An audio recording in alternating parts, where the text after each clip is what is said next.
Assalamu alaikum, I'm Aisha and you're watching Samaa News. Here are today's headlines.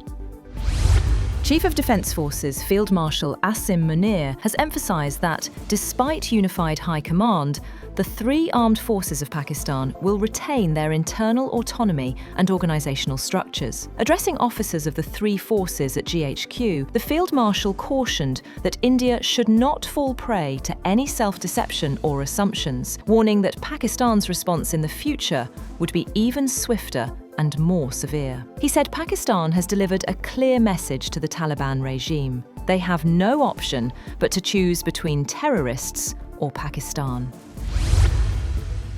Google has released its Year in Search report for 2025, offering a snapshot of what Pakistanis were most eager to look up online. As expected, cricket dominated search trends once again, while food recipes, e-challan queries, and artificial intelligence also surged in popularity. According to the Google report, cricket continued to top the list of entertainment-related searches in Pakistan throughout 2025. Fans repeatedly looked up matches against South Africa, India, and New Zealand, reflecting the nation's deep-rooted sporting passion. Local dramas also ranked prominently, showing that television entertainment continues to command strong public interest.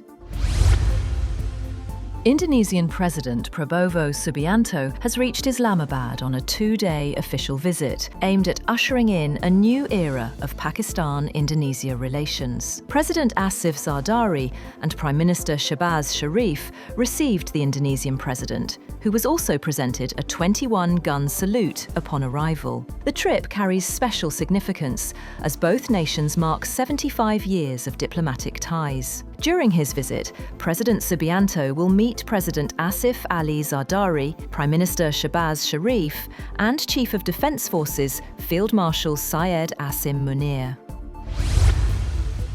The World Health Organization said more than 100 people, including dozens of children, have been killed in attacks on a kindergarten in Sudan that continued even as parents and caretakers rushed the wounded to a nearby hospital. WHO Chief Tedros Ghebreyesus said on X, the latest attacks on December 4th began with repeated strikes on a kindergarten in South Kordofan state. He said, disturbingly, paramedics and responders came under attack as they tried to move the injured from the kindergarten to the hospital. Sudan's foreign ministry condemned the attacks that it said were carried out by the Rapid Support Forces using drones.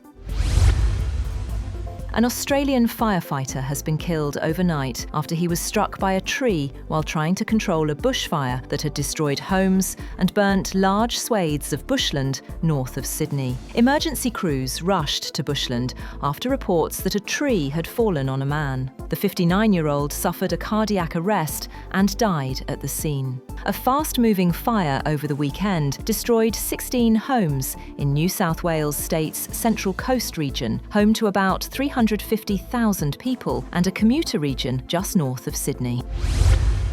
Ukraine's President Volodymyr Zelensky has said that talks with US representatives on a peace plan for Ukraine have been constructive but not easy.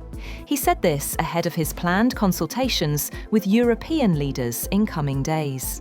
Zelensky held a call with US President Donald Trump's special envoy Steve Witkoff and Trump's son-in-law Jared Kushner, and is expected to meet French, British, and German leaders today, Monday, in London.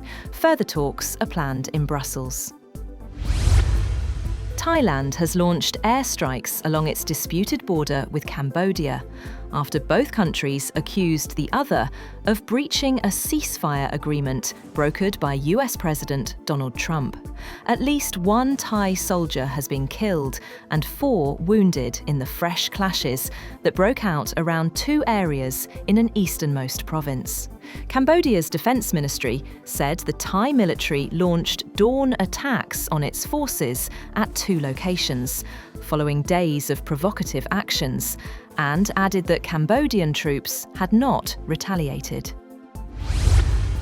Benin President Patrice Talon has said that the West African nation's government and armed forces thwarted a coup attempt by a group of soldiers and vowed to punish them. Talon's announcement comes about 12 hours after gunfire first rang out in several neighbourhoods of Cotonou, the country's biggest city and commercial hub. And soldiers went on state television to say they had removed Talon from power. Talon said forces loyal to him stood firm, recaptured our positions, and cleared the last pockets of resistance held by the mutineers. That's all for now.